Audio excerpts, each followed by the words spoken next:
Good morning, students. Let's see our fifth chapter, Quality from Honeycomb. Quality is the story of a German shoemaker settled in London. His name was Mr. Glaser. He was a perfect artist. He used to make the boots of the narrator's father also. Glaser lived with his elder brother. The shop had no signboard. He made boots only on advance order, and they never failed to fit.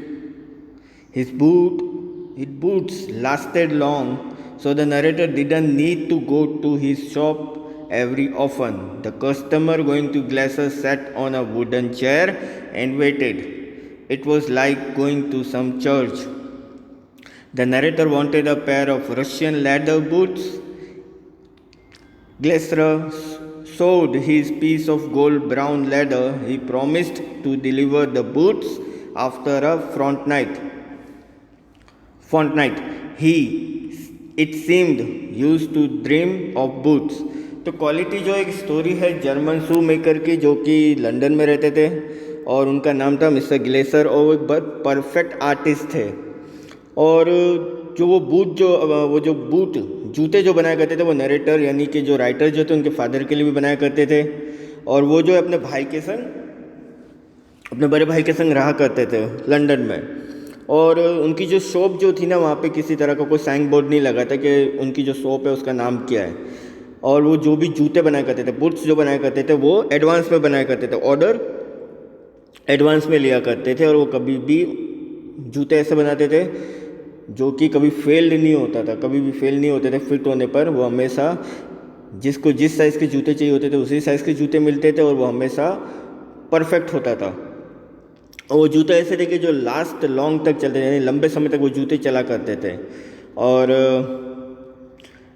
Writer जो है उन्हें कभी भी जो है shop में जाने की ज़रूरत नहीं रही, यानी एक बार अगर उन्होंने जूते ऑर्डर कर दिए एडवांस में और उन्हें वो जूते मिल गए, उसके बाद उन्हें किसी भी तरह की कंप्लेन के लिए कभी भी शॉप पर जाना नहीं रहता था। और जो कस्टमर जो उनके मिस्टर ग्लेसर की शॉप पे जाया करते थे तो एक वुडन चेयर पे बैठा करते थे। वो कैसा लगता था, कैसा फील करते थे वो लोग, जैसे कि वो किसी चर्च में आ गए। तो एक दिन जो है राइटर जो है वो पैर मांगते जूतों का, और रशियन लेदर बूट्स चाहिए थे उनको। तो ग्लेसर ने उनको जो है गोल्ड ब्राउन लेदर दिखाया। उन्होंने उसको प्रॉमिस किया कि वो जो जूते जो है वो उसको डिलीवर कर देंगे अगली रात तक वो जो है डिलीवर कर देंगे। तो वो जो है सपने देखने लगे जूतों के। Once the narrator complained that his last pairs of boot cracked, Glaser was shocked to hear it. He agreed to repair और रिप्लेस देम। सडनली एक दिन क्या हुआ ना कि राइटर जो है ना उन्होंने कंप्लेन की कि उनको जो लास्ट पेयर जो मिली थी जूतों की वो क्रैक हो गई हैं, यानी कि लेदर जो है वो ख़राब निकला, इसलिए क्रैक हो गया उसमें। तो ग्लेसर जो है वो शॉक्ड हो गई ये सुनकर। फिर उन्होंने उनसे वो एग्री हुए और उन्होंने मानी अपनी गलती। उन्होंने कहा कि उसको या तो वो रिपेयर कर देंगे या फिर वो रिप्लेस करके दे देंगे। On another occasion, the narrator entered Glaser's shop. He was wearing a pair of shoes bought at a large firm. Glaser told that those were not his boots. He put a finger on the place where the left boot wasn't comfortable. He spoke brutally that big firms made poor quality boots. He also spoke about the hard times of his trade. He own business was going down. तो एक दिन क्या हुआ, एक occasion था, narrator जो है जब वो ग्लेसर की शॉप पे एंटर हुए तो ग्लेसर ने उनको जो जूते जो उन्होंने पहने हुए थे वो देखे। तो उसकी जो साइज़ जो थी वो थोड़ी बड़ी साइज़ थी। तो उन्होंने उनको बोला कि ये जूते जो है वो उनकी शॉप के नहीं हैं। और उन्होंने फिर एक पॉइंट आउट करते हुए बताया कि जो जूते जो हैं जो उनको कंफर्टेबल नहीं होते वो वहाँ पर थे। लेकिन राइटर जो है उन्होंने उनसे बहुत बदतमीज़ी से बात की। उन्होंने कहा कि तुम जो हो बहुत ख़राब क्वालिटी के बूट्स बनाते हो। और उसके उन्होंने एक और चीज़ कही कि जो ग्लेसर जो है उन्होंने कहा कि उनका जो है अभी ख़राब टाइम चल रहा है और उनका जो बिज़नेस जो है वो लॉस में जा रहा है, और वो किसी तरह से जो है अपनी बिज़नेस को जो है बचाने की कोशिश कर रहे हैं और वो बिज़नेस जो है उनका लॉस में जा रहा है और उनको किसी तरह का कोई प्रॉफिट भी नहीं हो रहा. The narrator was so deeply moved that he ordered for many pairs.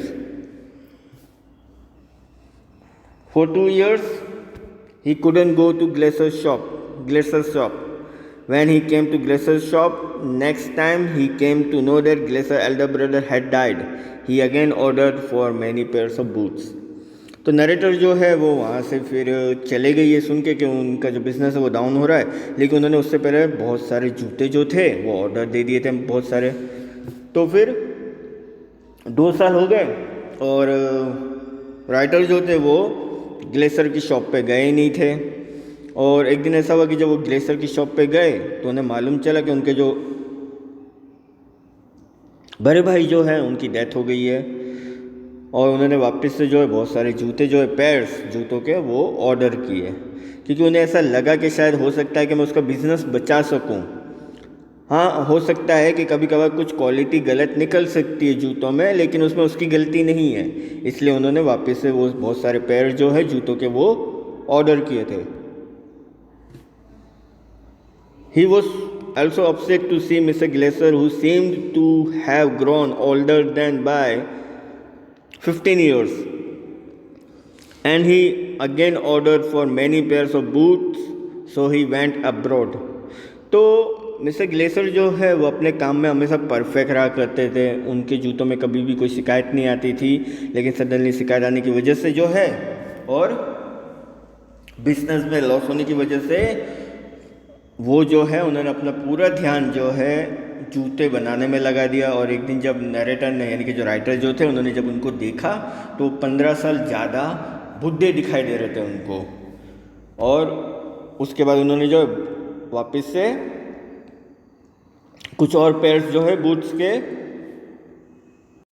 वो ऑर्डर कर दिए और फिर वो अब्रॉड चले गए writer. When he returned his country after a year, he went to Glaser's shop to thank him for the new boots which he had parceled to him. तो एक दिन जब वो वापस अपनी कंट्री में आए लंदन कुछ सालों बाद, तो फिर वो ग्लेशियर की शॉप में गए, वहाँ पे उनको थैंक यू कहने के लिए गए वो. तो ग्लेशियर को जो है वो थैंक यू कहने गए कि उन्होंने उनके जूते जो है नए जूते जो है वो उनके लिए उन्होंने पार्सल किए थे. But he found that the name of the shop was gone. और उन्होंने पाया कि जो शॉप जो थी वो उसका नाम जो है बदल चुका था, निकल चुका था, क्योंकि पहले तो उन्होंने कोई नाम नहीं रखा था, इसलिए वो मालूम चलता था कि शॉप इनके, लेकिन अब सडनली जो है वहाँ पे नाम आ गया था और वो जो ग्लेशियर जो है वो वहाँ पे नहीं दिख रहे थे. It had been taken over by some English man. तो वो जो जूतों की दुकान जो थी वो किसी इंग्लिश मैन ने टेक ओवर कर ली थी. The poor fellow died of slow starvation.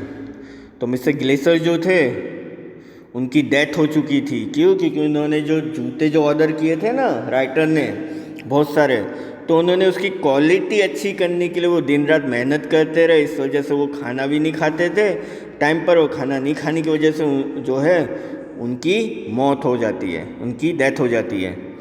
His business failed for he took a long time to supply the order. और उनका बिजनेस जो है वो फेल्ड हो गया क्योंकि उन्हें बहुत टाइम लगता था सप्लाई करने के लिए ऑर्डर, क्योंकि बहुत सारे जूते बनाने थे, उनकी क्वालिटी उनको अच्छी चाहिए होती थी. He never made any advertisement. उन्होंने कभी भी एडवर्टाइजमेंट नहीं दिया पेपर में कि वो जो इतने अच्छे शूज़ बनाता है. अगर उन्होंने एडवर्टाइजमेंट दिया होता तो उनका बिजनेस कभी भी फेल्ड नहीं होता. ही यूज द बेस्ट लेदर. और वो हमेशा जो है बहुत अच्छा लेदर यूज़ किया करते थे. He never gave himself time to eat. और वो कभी भी है ना काम के टाइम पर वो कभी भी खाने के लिए टाइम नहीं निकाल पाते थे कि वो थोड़ा सा खाना भी खा ले और थोड़ा सा ब्रेक ले ले. He was a character who made really good boots. और वो एक ऐसे कैरेक्टर थे जो बहुत ही अच्छे जूते बनाया करते थे. तो क्वालिटी जो स्टोरी जो है वो एक शू मेकर की है, जिनके लेदर के शूज़ जो बहुत अच्छे आया करते थे, सडनली एक दिन कंप्लेन आने की वजह से जो है उन्होंने और ज़्यादा मेहनत की, और उसी मेहनत में जो है उनके बिज़नेस को लॉस तो हो ही रहा था, उन्होंने एडवर्टाइजमेंट भी नहीं दिया था, और उसी रीज़न से जो है वो बहुत बूढ़े होते जा रहे थे, और फिर वो टाइम पे खाना नहीं खा रहे थे, जिस रीज़न से उनकी डेथ हो जाती है और उनका बिज़नेस कोई और टेक ओवर कर लेता है। और जब राइटर वहाँ पे उनको थैंक यू कहने के लिए आते तो वो उनको वहाँ पे नहीं मिलते हैं। तो आपकी जो क्वालिटी वाला जो चैप्टर है वो यहाँ पे कंप्लीट होता है, और आपकी एग्ज़ाम में जो है चैप्टर 1 to 5 हनीकॉम में से आएंगे, और चैप्टर 1 to 4 आपके सप्लीमेंट्री रीडर जो है द टीनी टीचर उसमें से ही आएगा। ठीक है, थैंक यू।